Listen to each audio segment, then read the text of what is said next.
سلامونه ګران کتونکو، امید ده چې ښه به یې. ګرانو کتونکو، په پاکستان کې په ډېر غټ کچ باندې انتظامی، عدالتي، عسکري او سیاسي تبدیلیانې چې کوم دي، بدلونونه چې دي، هغه را روان دي. تاسو ته پته ده چې د فایز عیسی په شکل کې، د جسټس فایز عیسی صاحب په شکل کې یو نوی چیف جسټس چې دی هغه راغی، چې د هغه په ماضي کې یو مخصوص پارټۍ او بعض خلکو نه صرف دا چې شدید مخالفت کړی، بلکې د هغه او د هغه د خاندان کردارکشي هم کړې وه. دغه رنګې دویم غټ خبر چې دی هغه دا دی چې ندیم انجم صاحب چې هغه د ISI سربراه دی، د یو معتبر میډیا ارګنایزیشن او د بعضې باخبره صحافیانو تر مخې د هغې دورې ملازمت هغې ته یې توسیع ورکړلی، ایکسټنشن یې ورکړی دی. دریم خبر هغه هم د دې ستمبر د میاشتې سره چې دی تعلق لري، او هغه دا دی چې په راتلونکې هفته دوه کې به د 3 نه تر 4 کور کمانډرانو د نور کور کمانډر چې کوم دی د هغې به تعیناتي وشي، ځکه چې بعض کور کمانډر چې کوم دی هغه ریټایر کېږي. دا 3 وړه خبرونه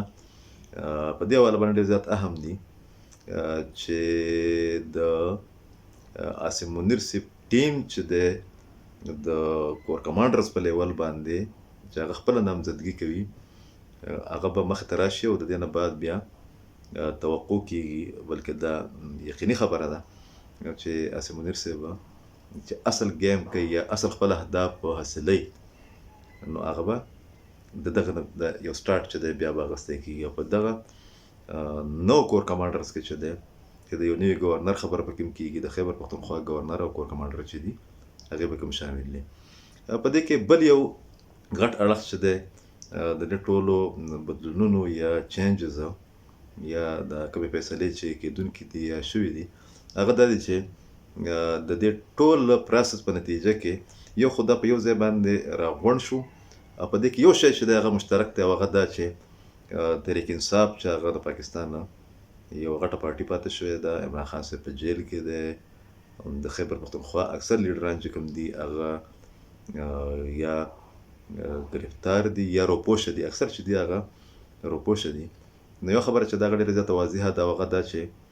په راتلونکو یو څو هفتو کې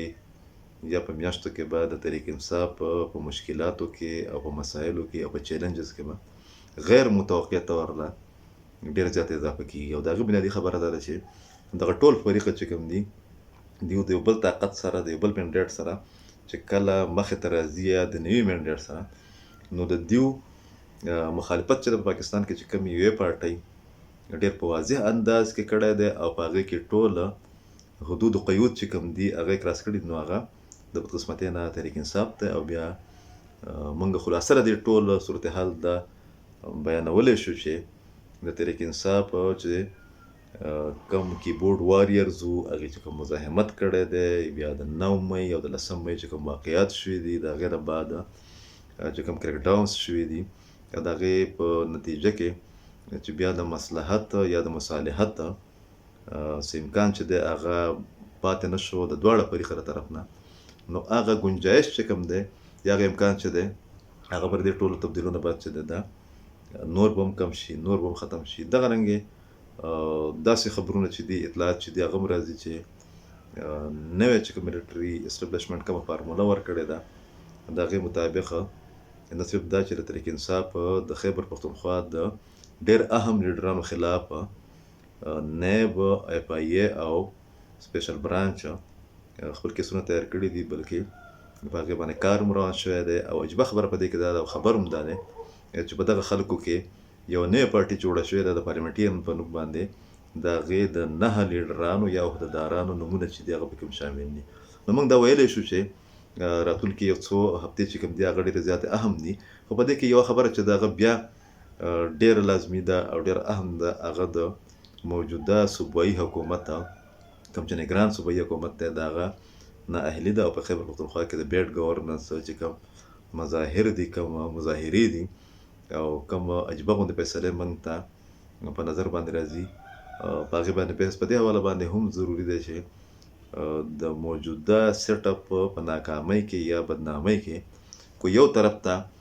د دغه ګرانۍ د پټرول د قیمتونو د اضافې د بیلونو د اضافې او د بیروزګارۍ ډیر عمل دخل دی، نو په خیبر پښتونخوا کې د بد امنۍ او د بیډ ګورننس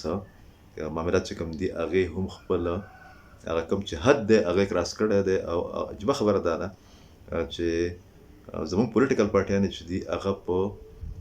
جنرالي په عام حالاتو باندې یا معاملاتو باندې خبره خو کوي، خو د دې صوبایي نه اهل صوبایي حکومت په کارکردګۍ باندې هغې چې دي نسبتا موږ ته خاموشه ښکاري. په کار دا ده چې د خیبر پښتونخوا چې څومره پولیټیکل سټیک هولډر دي هغه د دې صوبایي حکومت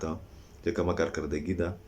په دې باندې یو چک اینډ بیلنس هم وساتي او په دې باندې خپل موقف چې دی هغه په واضح انداز کې مخې ته مروړي. ډېره مننه.